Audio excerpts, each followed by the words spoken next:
All right, question 2, paper 3, 2019. Part A, define acceleration. The definition that we are looking for is this one. Acceleration is the change in velocity, very important that you say velocity and not speed, per unit time. Okay. All right, part B. A car starts from rest and accelerates constantly to a velocity of 10 meters per second in 2 seconds. It then maintains that velocity for 5 seconds and finally comes to rest with uniform deceleration in a further 3 seconds. Okay? We're asked to sketch a velocity versus time graph to show the motion of the car during the 10-second journey. Okay? So, first thing you want to do is split up this scenario into segments. Okay, so we have what happens in the first 2 seconds, starts from rest, accelerates constantly to a velocity of 10 meters per second. That's what happens in the first 2 seconds. So that will be the first segment of your graph. The next section, it then maintains that velocity for 5 seconds. Third segment finally comes to rest with uniform deceleration in a further 3 seconds. Okay, so what you want to do is sketch the axes of your graph. You know that you're going to have velocity on the y-axis and time on the x. Okay, so this is going to be the velocity. You're going to put the unit, meters per second. Then you're going to have down here, this will be time, and the unit is second. Remember that everything on a velocity time graph describes the acceleration of the object. So the first segment is going to be from 0 to 2 seconds. So 0 to 2 seconds. Okay, and just for good measure, we'll put the 1 right there. That's the first segment. Second segment is from 2 seconds to 5 seconds later, not to 5 seconds. Okay, so the next segment is 5 seconds long. So 5 seconds after the first 2 seconds will take us to 7 seconds in total. So second segment is from 2 to 7 seconds. So 3, 4, 5, 6, 7.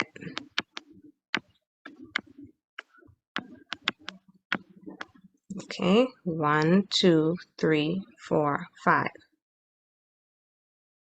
That's your 5 seconds. Okay. Then the last segment of the graph is going to be what happens in the last 3 seconds. So that's from 7 seconds to 10 seconds. 7 plus 3 will take us to 10 seconds. Okay. So 7, 8, 9, 10 is the last segment. Okay, now let's look at what happens, look a little closer, what we're told about each section. The car starts from rest. Starts from rest means that its velocity is 0 at the beginning of the segment. So that means we're starting from here. Accelerates constantly. How do we show constant acceleration on a VT graph? Okay, that looks like this. Straight line, but slanted. Constant acceleration. How do we know how far up to take our line? Okay, so it tells us where we stop on our y-axis. So we go to 10 meters per second. Okay, so after 2 seconds, we are at 10 meters per second. Okay, and remember our line looks like this. So that's our first segment. Okay, then we're told that that velocity is maintained. So it stays at that same velocity, 10 meters per second, for 5 seconds. Okay, so maintains that velocity. We're talking about constant velocity. That means it's no longer accelerating. Constant velocity, no acceleration. What does that look like? Well, that looks like a straight line. Okay, the y value is not changing. The speed is not changing. Sorry, the velocity is not changing. Okay, so it maintains that speed for 5 seconds, which is until we get to 7 seconds. So this is the second section of our graph, just a straight line until you get to 7 seconds. Then the third section of our graph, we're told that the car finally comes to rest. Rest means that the y value is 0 again, the speed is 0. So we know that we're going to stop here. Uniform deceleration. Uniform means the same thing as constant or steady. Okay, so we're going to have a line that is slanted like this, but deceleration means instead of the velocity getting larger and larger, it's getting smaller and smaller. So deceleration will look like this. Our line will have a negative slope. It'll be straight. Okay, and that happens in the last 3 seconds. So that looks like this. Okay, that's our graph.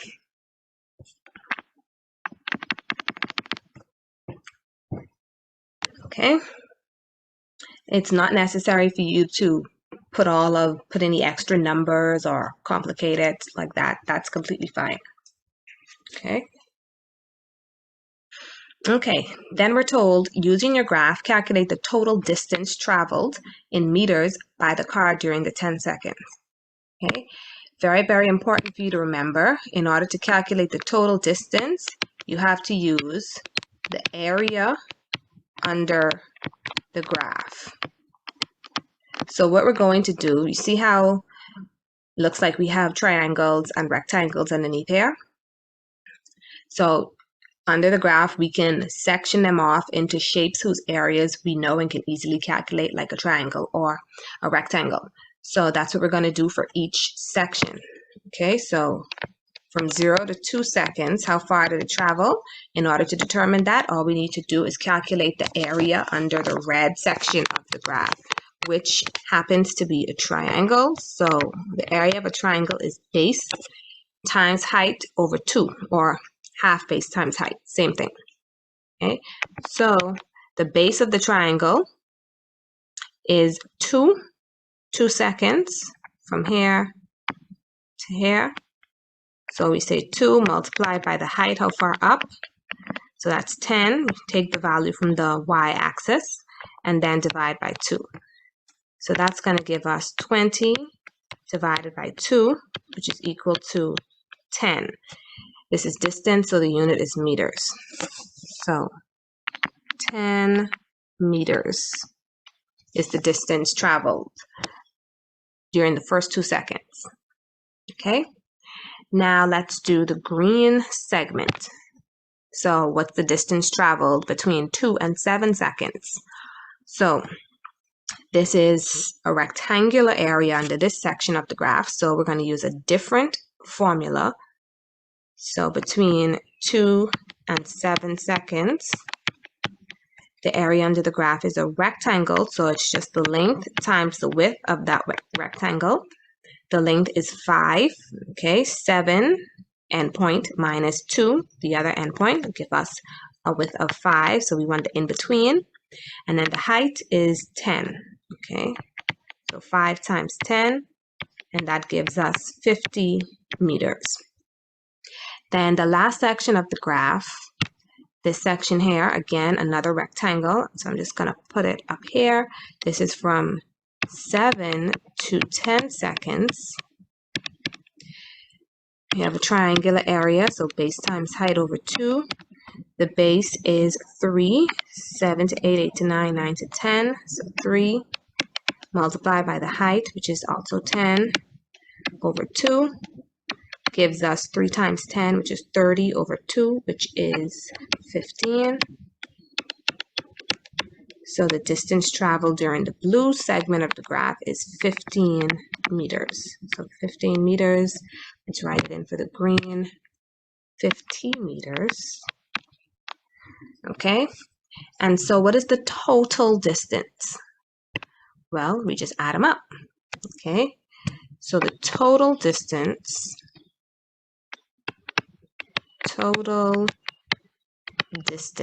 is going to be equal to 10 meters plus 50 meters plus 15 meters, which gives us a total distance of 75 meters. Okay.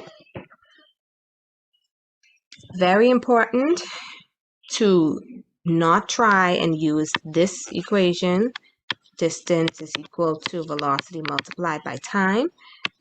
Okay, always make sure you are using the area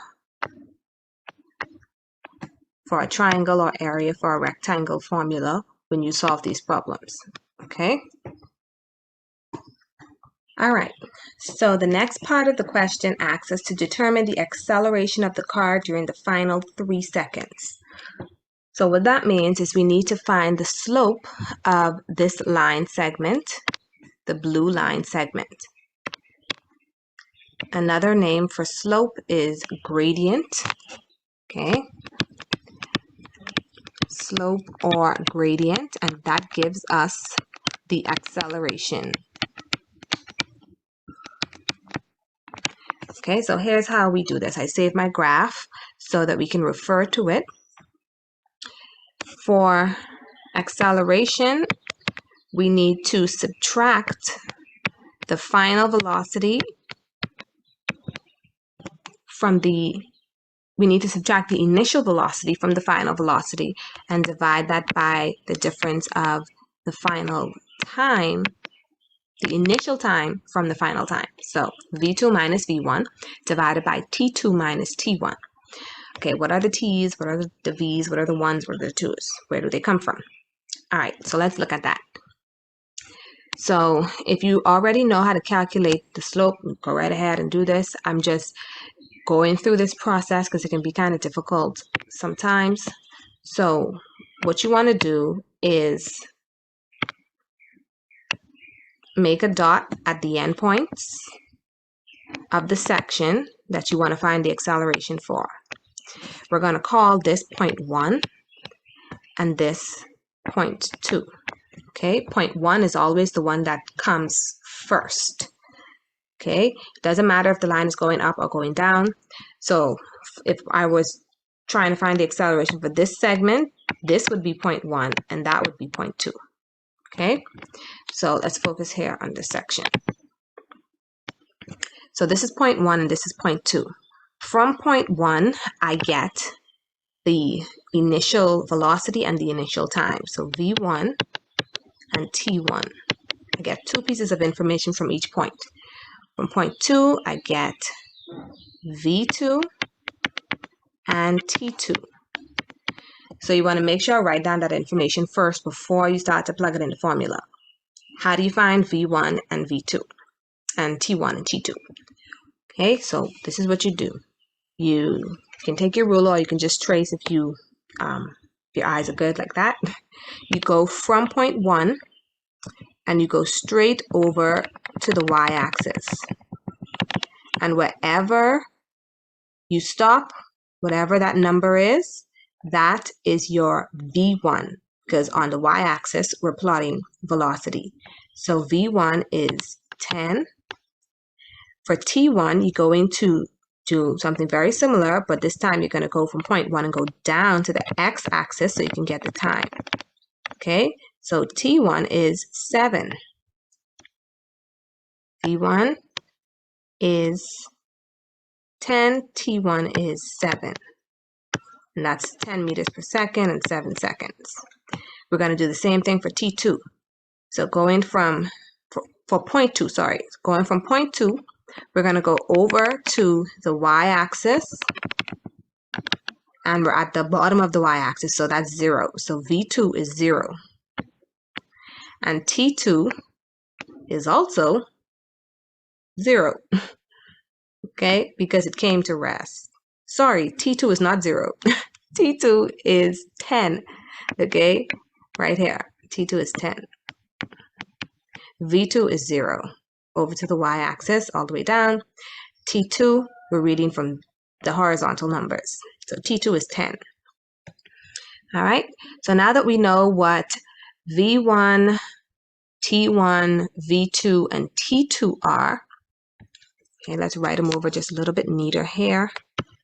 V1 is 10, T1 is 7, V2 is 0, T2 is 10. Now we can plug them into our equation. So V2, it's always 2 minus 1, V minus V.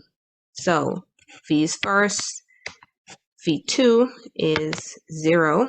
Yes, that's fine that you're putting the smaller number first.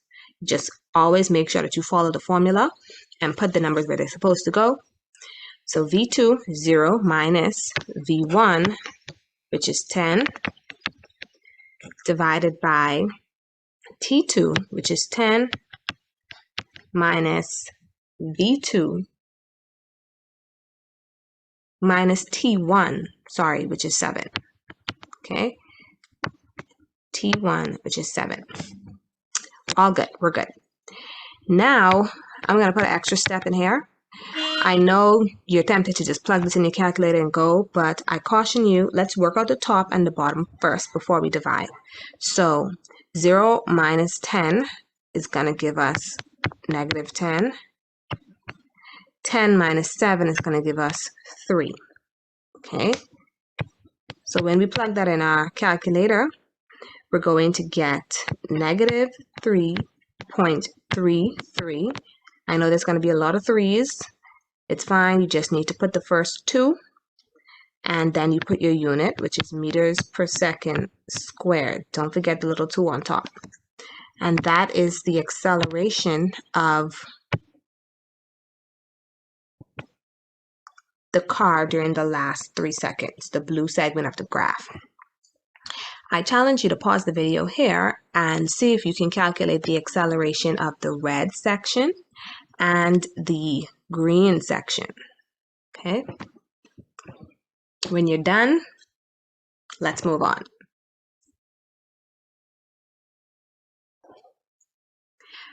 All right, so we are at part C now, and this part of the question requires us to use our kinematics equations. So the big 5 or the big 4, as you might know them, uniform acceleration equations. Okay, so we just use one of them actually. The acceleration equation is actually one of those. It just looks a little different when you transpose it, but that's actually the first one that we're going to use for this first part. So let's read the question. A plane starting at rest from one end of a runway undergoes a uniform acceleration of 5.2 meters per second squared for 16 seconds at takeoff. Now, first thing I like to do is write down what I was told. So I was told that the plane starts from rest. That gives me information about its initial velocity. So starting from rest means that u is equal to 0. Undergoes uniform acceleration of 5.2 meters per second. So that's the acceleration. And does that for 16 seconds. So that's the time. We're asked to find the speed of the plane at takeoff. Okay, so this is the start. And you know, if you've ever been on a plane, takeoff means when you get to the end of the runway, that's when you go up in the air. So this is takeoff. Okay, so what is the speed at the end of the runway? If we're on the runway for 16 seconds, so it took 16 seconds to get from start to takeoff. What was the speed at takeoff? So what was the final speed? Okay, so we want V. All right, so we can use this equation. Acceleration is equal to V2 minus V1 over T2 minus t1. We just need to rearrange it a little bit.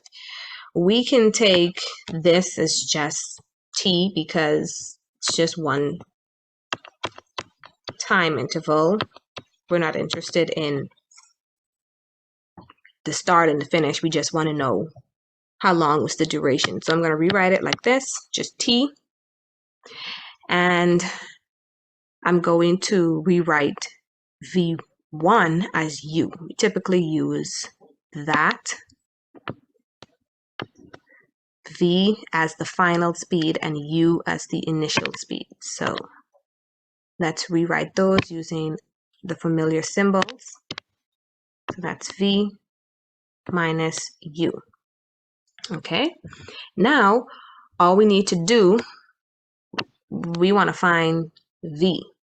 So we need to rearrange our equation. This is going to become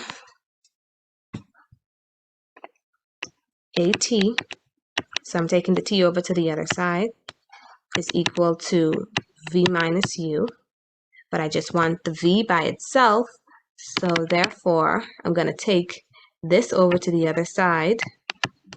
It's being subtracted, so when I take it to the other side, it will be added to the AT, so it's going to be u plus AT equals v. And so this is the equation that we're going to use. V is equal, that looks like a u, let's make that look like a v. Okay, so v final speed is equal to u plus AT. Now we have everything that we need to know. It becomes very simple. The u is 0, so plug that in, plus acceleration, we're told is 5.2, and that's going to be multiplied by the time, which we're told is 16 seconds. Okay, so when we work that out, we get 83.2 meters per second. Okay, so far so good. You might want to remember this formula. So when you are working problems with uniform acceleration and you need to find the final speed, this is the equation that you use. Final speed when you know the initial speed, acceleration, and time. All right, part 2, the last part in this question. What distance did the plane travel just before takeoff? Okay, so we want to know basically what was the length of the runway. So from start to takeoff, how many meters did the plane cover? So I wrote down the things that I already know, what was given to me from the question and what I just found from the previous part. And now I need to find the formula that I can use to find distance given these variables. Okay, so that one is distance is equal to UT, which stands for the initial speed multiplied by the time, plus a half times the acceleration multiplied by the time squared. This is the equation we're looking for. So this is what we use to find the distance traveled. Now, do we know everything that we need to substitute into this equation? Let's check. Okay, so yes, I have my initial speed. There we go. We have my time, and I know my acceleration. Good. Okay. Now, yes, there is another equation that you can use. There's an equation that involves the speed. Okay, it's this one here. Distance is equal to v, the final speed, plus the initial speed divided by 2. Okay, you can use this and you will get the correct answer. However, I caution you, with using this, because if this is wrong, if you calculated incorrectly in the first part, then you will cost yourself some points in the second part. So it's safer to use this one, and so you can only use the information given in the question. Okay, so let's go ahead and substitute. The initial speed is 0, so this whole term is going to become 0, but just for the sake of it, we're going to plug in everything. So that's 0 times 16 plus a half times the acceleration, which is 5.2, times the multiplied by the time times the time squared. Remember, squaring means to multiply by itself. So I'm just going to go ahead and write 16 times 16 so that nobody does this. So 2 times 16, that's not right. That's not squaring. T squared means t times t, not 2 times t. Okay, so just remember that. And then we go ahead and work this out. We know that this term is going to be 0 plus this term. We multiply that out. We're going to get 665.6 meters. So the distance traveled, 665.6 meters, and there we go. And that's the end of the second question.